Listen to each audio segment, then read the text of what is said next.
ഒരു ആപത്ഘട്ടത്തിൽ ഒരു ഭരണകൂടം എന്താണ് ചെയ്യേണ്ടത് എന്നതിന് വിരുദ്ധമായാണ് നമ്മുടെ പിണറായി സർക്കാർ പ്രവർത്തിക്കുന്നത്. അദ്ദേഹം എല്ലാവർക്കുമെതിരെ കേസെടുക്കുകയാണ്. കുറ്റം മുഖ്യമന്ത്രിയുടെ ദുരിതാശ്വാസ നിധിക്കെതിരെ പ്രചരണം നടത്തി എന്നതാണ്. അങ്ങനെ ചിന്തിച്ചിട്ടില്ലാത്തവർക്കുമെതിരെ കേസെടുക്കുന്നു. പ്രളയത്തെ രാഷ്ട്രീയ ഉപകരണമാക്കിയവരിൽ മുഖ്യമന്ത്രിയുടെ പാർട്ടിക്കാരായ എംപിമാരുണ്ട്. ഒരുപക്ഷെ കേന്ദ്ര ആഭ്യന്തരമന്ത്രി അമിത്ഷാ സംസ്ഥാന സർക്കാരിനെ കുറ്റപ്പെടുത്തുമായിരുന്നില്ല. പക്ഷേ രാജ്യസഭയിൽ മുഖ്യൻ പറഞ്ഞയച്ച ആളുടെ വായിൽ നിന്ന് അനർഗളം പ്രവഹിക്കുന്നത് കാണുമ്പോൾ ചെറിയൊരു മരുന്ന് കൊടുത്തു കളയാമെന്ന് അമിത്ഷായ്ക്കും തോന്നിക്കാണും. ഇവിടെ മിസ്റ്റർ പിണറായി വിജയൻ എന്താണ് ചെയ്യുന്നത്? എല്ലാവർക്കുമെതിരെ കേസെടുക്കുന്നു. ദുരിതാശ്വാസ നിധിക്കെതിരെ സംസാരിച്ചു എന്നാണ് ആരോപണം. ഇത് കേസെടുക്കേണ്ട സമയമാണോ? സ്വന്തം നിലയ്ക്ക് ദുരിതാശ്വാസ പ്രവർത്തനത്തിന് സഹായിച്ചവരെയും സഹായ വാഗ്ദാനം നൽകിയവരെയുമാണ് പിണറായി ഇങ്ങനെ കേസിൽപ്പെടുത്തിയിരിക്കുന്നത്. പലരും ദുരിതാശ്വാസ നിധി വേണ്ട രീതിയിൽ ചെലവഴിക്കാത്തതിനെതിരെ സംസാരിച്ചിട്ടുണ്ട്. അവർക്കെതിരെയും കേസെടുക്കുമോ? ആരാണ് രക്ഷാപ്രവർത്തനത്തിനും ദുരിതാശ്വാസ പ്രവർത്തനത്തിനും ഇറങ്ങുന്നത്? ഉരുൾപൊട്ടിയപ്പോൾ അർദ്ധരാത്രി ജീപ്പുമായി ഇറങ്ങി 100ഓളം പേരെ രക്ഷിച്ച ശേഷം ജീവൻ വെടിഞ്ഞ പ്രജീഷ് നിങ്ങളുടെ പാസുമായിട്ടാണോ രക്ഷാപ്രവർത്തനത്തിന് ഇറങ്ങിയത്? അത് ജനം സ്വാഭാവികമായും ചെയ്യുന്നതല്ലേ? സർക്കാർ നിർദ്ദേശം കാത്തുനിന്നിട്ടാണോ അവർ ഇത് ചെയ്തത്? ഒരുപക്ഷേ ശാസ്ത്രീയമായും കരുതലോടെയും സർക്കാർ പ്രവർത്തിച്ചിരുന്നുവെങ്കിൽ ഈ അപകടങ്ങളൊക്കെ തന്നെ ഒഴിവാക്കാമായിരുന്നു. കൽപ്പറ്റയിലെത്തിന ഹ്യൂം സെൻറ്റർ 16 മണിക്കൂർ മുമ്പേ ദുരന്ത സാധ്യതയെക്കുറിച്ച് സർക്കാരിന് മുന്നറിയിപ്പ് നൽകിയിട്ടും എന്തുകൊണ്ടാണ് സർക്കാർ പ്രതികരിക്കാതിരുന്നത്? ഇപ്പോൾ സർക്കാർ ചെയ്യുന്നത് എന്താണ്? സന്നദ്ധ സംഘടനകളുടെ പ്രവർത്തനത്തെ പരമാവധി തടയുക, ദുരന്ത മേഖലയിൽ ഭക്ഷണപ്പൊതി വിതരണം ചെയ്യുന്നത് തടയുക. ഭക്ഷ്യസുരക്ഷാ കാരണങ്ങൾ പറഞ്ഞാണ് അത് തടയുന്നത്. അപ്പോൾ കേരളത്തിലെ പല ആശുപത്രികളും DYFI ഭക്ഷണപ്പൊതി വിതരണം ചെയ്യുന്നത് ഭക്ഷ്യസുരക്ഷാ പരിശോധനയ്ക്ക് ശേഷമാണോ? സർക്കാരിനെതിരെ പ്രതികരിക്കുന്നവർക്കെതിരെയെല്ലാം കേസെടുക്കുന്ന രീതി കണ്ട് ഒരാൾ ചോദിച്ചത് ഇനി പിണറായി വിജയൻ പ്രളയത്തിനെതിരെ കേസെടുക്കുമോ എന്നാണ്. വിവരാവകാശ നിയമപ്രകാരം സർക്കാർ നൽകിയ വിവരപ്രകാരം 231 കോടിയിലധികം രൂപ സംസ്ഥാന സർക്കാരിൻ്റെ ദുരിതാശ്വാസ നിധിയിലുണ്ടെന്നാണ്. അത് ഉപയോഗിച്ച് പുനരധിവാസ പദ്ധതികൾ നടപ്പാക്കുകയാണ് വേണ്ടത്. മുഖ്യമന്ത്രിയുടെ പാർട്ടിയുടെ ഘടകങ്ങൾ ഇത്ര പേർക്ക് വീട് വെച്ച് നൽകുമെന്നൊക്കെ പറയുന്നുണ്ടല്ലോ. അവർ ദുരിതാശ്വാസ നിധിയിലേക്ക് ഇത്ര രൂപ സംഭാവന ചെയ്തു എന്നല്ലല്ലോ പറഞ്ഞത്. അപ്പോൾ അതെന്ത് നീതിയാണ്? കേരളത്തിലെ വിവിധ ഭാഗങ്ങളിൽ നിന്ന് നൂറുകണക്കിന് ചെറുപ്പക്കാരും അല്ലാത്തവരും വയനാട്ടിലെത്തി സേവന പ്രവർത്തനങ്ങൾ നടത്തുന്നുണ്ട്, തിരച്ചിൽ നടത്തുന്നുണ്ട്, ആശുപത്രികളിൽ സേവന പ്രവർത്തനം നടത്തുന്നുണ്ട്, മൃതശരീരങ്ങൾ പെറുക്കിയെടുക്കുന്നുണ്ട്, ആശുപത്രികളെത്തി ഭക്ഷണ വിതരണം നടത്തുന്നുണ്ട്.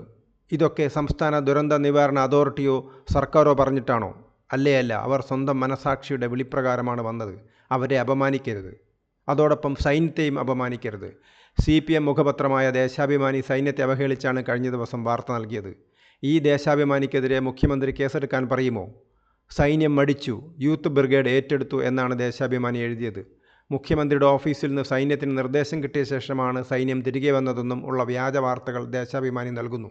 ദുരന്ത മേഖലയിലെ സൈന്യത്തിൻ്റെ പ്രവർത്തനത്തിന് രാഷ്ട്രീയ ഇടപെടൽ സാധ്യമല്ലെന്നും അറിയാത്തവരല്ല ദേശാഭിമാനിക്കാർ. സംസ്ഥാന സർക്കാരിൻ്റെ ദുരന്ത നിവാരണ സംവിധാനത്തിലെ ആളുകളുടെ യോഗ്യതയെക്കുറിച്ചും വിമർശനമുയരുന്നുണ്ട്. ഏത് സർക്കാർ വന്നാലും അത് UDF ആയാലും LDF ആയാലും ചിലർ അവിടെ കുത്തിയിരിക്കുന്നുണ്ട്.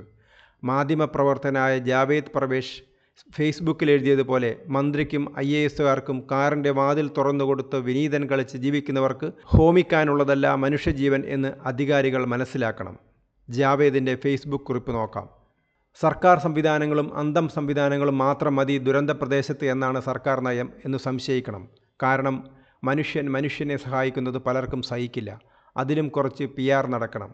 തയ്ച്ചു വെച്ച രക്ഷകവേഷം അണിയണം. അല്ലെങ്കിൽ എന്തിന് വൈറ്റ് ഗാർഡിനെ അപമാനിച്ചു വിട്ടു? അതും ഒരു പോലീസുകാരനെ വിട്ട്. എല്ലാ ദുരന്തത്തിലും സർക്കാരും പൊതുസമൂഹവും ഒന്നിച്ചാണ് ദുരിതാശ്വാസ പ്രവർത്തനങ്ങളും പുനരധിവാസ പ്രവർത്തനങ്ങളും നടത്തുക. ലോകത്തെങ്ങും ഇങ്ങനെയാണ്. പല രാജ്യങ്ങളിലും സർക്കാരിനേക്കാളും ഇടപെടുക ഈ രംഗത്തെ സന്നദ്ധ സംഘടനകളാണ്. IFRC, ഓക്സ്ഫോം, ആക്ഷൻ എയ്ഡ് തുടങ്ങിയവരുടെ ചരിത്രം നോക്കിയാൽ മതി. ദുരന്തം കഴിഞ്ഞിട്ട് കുറേ ദിവസമായി, ഇനി ജീവനോടെ ആരും ബാക്കിയില്ലെന്ന് സൈന്യത്തെ ഉദ്ധരിച്ച് മുഖ്യമന്ത്രി തന്നെ പറഞ്ഞു. ഇനി ചില ചോദ്യങ്ങൾ ചോദിക്കാമല്ലോ. ദുരന്തത്തിൻ്റെ 16 മണിക്കൂർ മുമ്പ് വയനാട്ടിലെ ഹ്യൂം സെൻറ്റർ അതിതീവ്ര മഴയുടെയും അതുമൂലമുണ്ടാകുന്ന ദുരന്ത സാധ്യതയും കുറിച്ച് സംസ്ഥാന ജില്ലാ ദുരന്ത നിവാരണ അതോറിറ്റിക്ക് മുന്നറിയിപ്പ് നൽകിയിട്ടും എന്തുകൊണ്ട് ആളുകളെ സർക്കാർ ഒഴിപ്പിച്ചില്ല? എന്തുകൊണ്ട് ഗ്രൗണ്ടിൽ നിന്നുള്ള ഇത്തരം മുന്നറിയിപ്പ് ലഭിച്ചിട്ടും ദുരന്ത നിവാരണ അതോറിറ്റി ചുമ്മാതിരുന്നു? അതായത് വയനാട്ടിലെ വിവിധ വെതർ സ്റ്റേഷനുകളിൽ നിന്നുള്ള കണക്കുകൾ പ്രകാരമുള്ള ശാസ്ത്രീയ മുന്നറിയിപ്പ് ലഭിച്ചിട്ടും. ഇതിന് ഉത്തരം തേടിയാൽ വയനാട്ടിലേത് വെറും പ്രകൃതി ദുരന്തമല്ലെന്നും മറ്റു ചിലർക്കും അതിൽ പങ്കുണ്ടെന്നും മനസ്സിലാകും. ഓഖി സമയത്തും ദുരന്ത നിവാരണ അതോറിറ്റിക്ക് വീഴ്ച പറ്റിയിരുന്നു. ഏതെങ്കിലും ദുരന്തം യഥാസമയം ഇടപെട്ട് ഒഴിവാക്കാൻ പറ്റുമായിരുന്നെങ്കിൽ അതിനുള്ള സാഹചര്യമുണ്ടായിട്ടും അങ്ങനെ ചെയ്തില്ലെങ്കിൽ അതിനെ കൊലപാതകം എന്നാണ് മറ്റ് നാടുകളിൽ വിളിക്കുക. കേരളബോധം കൊണ്ട് അഭിമാന വിർജിംബദ്ധരായവർ വിളിക്കുന്ന പേര് എന്താണ് എന്നറിയില്ല. വയനാട്ടിലെ ദുരന്തത്തിൻ്റെ തീവ്രത പാതിയെങ്കിലും കുറയ്ക്കാമായിരുന്നുവെന്നാണ് ഹ്യൂം സെൻറ്ററിൻ്റെ വെളിപ്പെടുത്തൽ നമ്മളോട് പറയുന്നത്. ഇതിൽ മുഖ്യമന്ത്രിയെ പഴി പറയുന്നതിൽ അർത്ഥമില്ല. ദുരന്ത നിവാരണ അതോറിറ്റിയിൽ കയറിക്കൂടിയ ആ ബാക്ക്ഡോർ എൻട്രിയെ എത്രയും പെട്ടെന്ന് പിരിച്ചുവിടണം. ദുരന്ത നിവാരണ അതോറിറ്റിയുടെ ദൈനംദിന ചുമതല കേഡർ പോസ്റ്റ് ആക്കണം. മണിയടിച്ചും മന്ത്രിക്കും IAS കാറിൻ്റെ വാതിൽ തുറന്നുകൊടുത്തും വിനീതൻ കളിച്ചും ഹോമിക്കാനുള്ളതല്ല മനുഷ്യജീവൻ.